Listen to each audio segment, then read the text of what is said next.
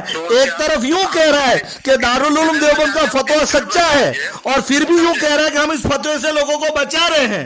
ارے شرم کرو مولانا. سنیے آپ سے میرا یہی مشورہ ہے, آپ یہ سب چھوڑیے, کسی چینل میں جا کے اینکر بن جائیے. او پیارے, اور آپ کیا کریں گے, آپ کیا کریں گے, دوگلا پن. حسین احمد صاحب, آپ یہ من میں لیے ہوئے آئے کہ مجھ کو بولنا ہے.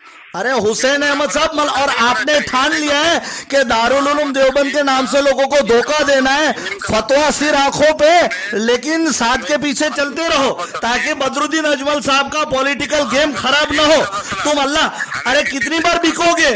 اللہ تو کہتا ہے ہم نے مومنین کے جان مال کو جنت کے بدلے خرید لیا ہے, لیکن تم جیسے لوگ دارالعلوم دیوبند سے فارغ ہونے کے بعد اپنا ایمان بدر الدین اجمل کے ہاتھوں بیچ دیتے ہیں, علاقائی لوگوں کے ہاتھوں بیچ دیتے ہیں.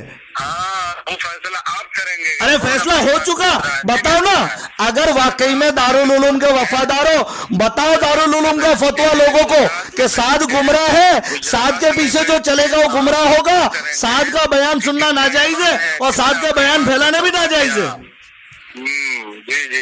ٹھیک ہے. ارے افسوس ہوتا ہے تم جیسے دیوبندیوں پہ. اکثریت دیوبندی ہمارے شخصیت کے دفاع میں لگے ہوئے ہیں. تمہاری ماؤں نے تم کو قرآن اور سنت کی وفاداری کے لیے, تحفظ شریعت کے لیے پیدا کیا تھا, لیکن تم لوگ تحفظ شخصیت کے لیے چند ٹکڑے کے خاطر یا دباؤ میں یا لالچ میں یہ کر رہے ہو. اللہ تم جیسوں سے حفاظت فرماوے. السلام علیکم ورحمۃ اللہ وبرکاتہ.